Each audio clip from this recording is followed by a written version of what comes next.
Satuan Brimob Polda Gorontalo membentuk tim guna mencari keberadaan Bribda Farhan Mahil yang menghilang pada Sabtu 9 Agustus 2025. Oknum anggota Brimob Polda Gorontalo itu hilang pada hari akad nikahnya dan hingga kini diburu atasannya. Diduga oknum anggota Brimob itu menghilang karena masalah mental dan pribadi. Ada WA, ada telepon, dia tidak mau angkat, tapi berdering. Ada tanya saya gimana ngomongnya itu pulang ke sana dulu di rumah itu anak orang tua ada khawatir ada banget pulang ke sana dulu semua saking anak mama. Saya bilang begitu, berdering dia sudah di rumah. Terus saya bilang pada kakak. Sebelumnya Bribda Farhan bersama calon istri telah menjalani sidang BP4R Badan Pembantu Penasehat Perkawinan, Perceraian dan Rujuk yang dilaksanakan Satuan Brimob kepada setiap anggota yang akan menikah. Namun ironis, sang mempelai pria tidak kunjung datang pada hari ijab kabul. Merasa dipermalukan, calon istri dan keluarga melaporkan Bribda Farhan ke Brib Propam Polda Gorontalo. Sementara itu karena meninggalkan tugas tanpa izin, terhitung setelah kabur pada hari pernikahannya, Bribda Farhan akan mendapat sanksi disiplin. Dari Gorontalo, Nur Faizila Hasan, iNews melaporkan.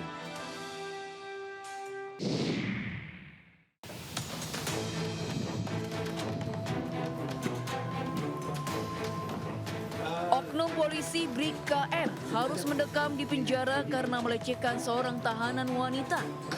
Dia ditahan Propam Polres Luwu setelah dilaporkan korban yang sedang berurusan dengan polisi karena kasus narkoba. Ironisnya, pelaku ternyata tidak hanya sekali melakukan aksi asusilanya, melainkan 3 kali saat ia bertugas sebagai penjaga rutan. Hingga kini, tim penyidik Propam Polres Luwu masih terus mendalami kasus ini termasuk memeriksa saksi. Jika terbukti, pelaku terancam dipecat. Pada saat dia melewati tempat tidur korban, disitulah terjadi pelecehan terhadap korban. Memang ada unsur pemaksaan sedikit karena memang sudah ada sebelum kejadian ini sebetulnya sudah 2 kali terjadi. Sebelumnya, kasus kekerasan tahanan juga terjadi di Polsek Buah. Korbannya mengalami patah tulang kering hingga menjalani operasi. Sejumlah pihak meminta agar Kapolda Sulsel mengevaluasi seluruh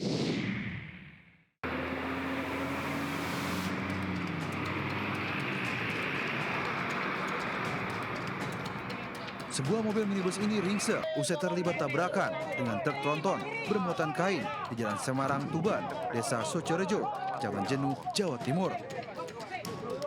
Proses evakuasi berlangsung dramatis. Warga berusaha menarik bemper depan mobil untuk mengeluarkan korban yang terjepit di dalam kabin. Kecelakaan berawal saat mobil yang dikemudikan Imron Maulidi, 26 tahun, berpenumpang anak dan istrinya, berupaya mendahului kendaraan di depannya. Nahas dari arah berlawanan datang truk tronton yang dikemudikan Upin 38 tahun hingga tabrakan adu banteng pun tak terhindarkan. Kerasnya benturan membuat pengemudi terjepit di dalam kabin mobil hingga tak sadarkan diri. Sementara 2 penumpang lainnya mengalami luka ringan. 3 korban dibawa ke RSUD Kusma Tuban untuk penanganan medis. Dari arah timur, mau arah ke barat, mobil kecil ini nyalip, kirain mau belok ke sini, ke industri Tuban gitu. Malah dibelokin lagi ke kiri, kirain mau belok ke kiri, malah ditotolin mobil saya gitu.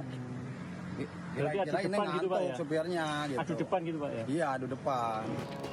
Polisi telah melakukan olah TKP dan mengamankan 2 kendaraan tersebut guna kepentingan penyelidikan.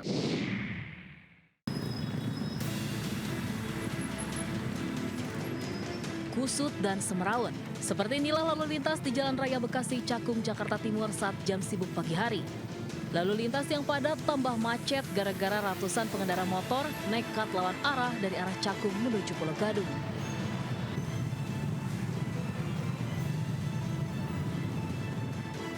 Meski membahayakan, pengendara mengaku nekat lawan arah demi menghindari macet, putar balik dan mempersingkat waktu. Pak, Belokan macet, oke, berarti ini ngejar waktu atau gimana Pak? ngejar waktu juga. Ini kan kondisi. Kondisinya kenapa macet? Ya macet total ya gimana? Dari mana macetnya tadi Pak? Aduh. Dari mana macetnya? Kolong Cakung. Kolong Cakung. Warga sekitar mengaku berupaya mengingatkan pengendara lawan arah, tapi tak ada hasil. malah dikasih tahu ya malah marahan dia gitu, mengarah.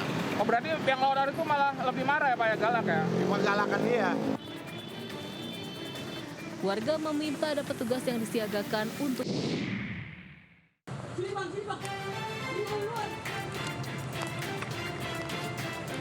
viral, seorang pria mengamuk dan menantang warga di kawasan Bulak, Koja, Jakarta Utara.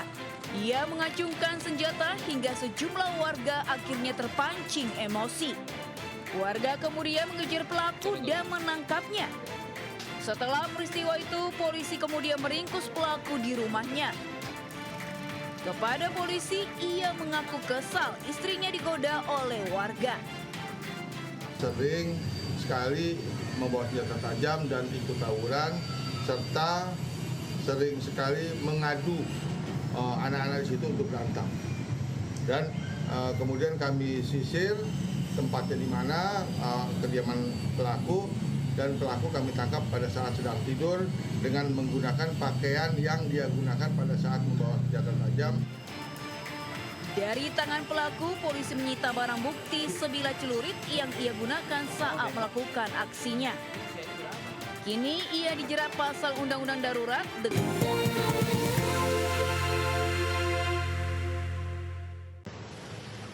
Ini bawa orang tua, cuman rumah sakit Husni Tamrin Natal tak ada orang. Inilah suasana Rumah Sakit Husni Tamrin di Kecamatan Natal, Mandailing, Natal, Sumatera Utara yang kosong, tanpa ada satupun tenaga kesehatan yang bertugas. Video diunggah di media sosial ini pun viral. Video direkam oleh keluarga pasien yang hendak membawa ibunya berobat yang dalam kondisi kritis. Pihak keluarga mengecek seluruh ruangan rumah sakit dan tidak menemukan satupun tenaga kesehatan yang bertugas, mulai dari dokter, perawat, hingga security. Akibatnya, keluarga pasien terpaksa membawa ibu mereka kembali ke rumah sakit lainnya yang jaraknya ratusan kilometer. Diketahui Rumah Sakit Husni Tamrin merupakan rumah sakit pemerintah daerah. Ya dulu sesuai dengan kita baca-baca di berita lah ya. Memang masalah rumah sakit ini masalah.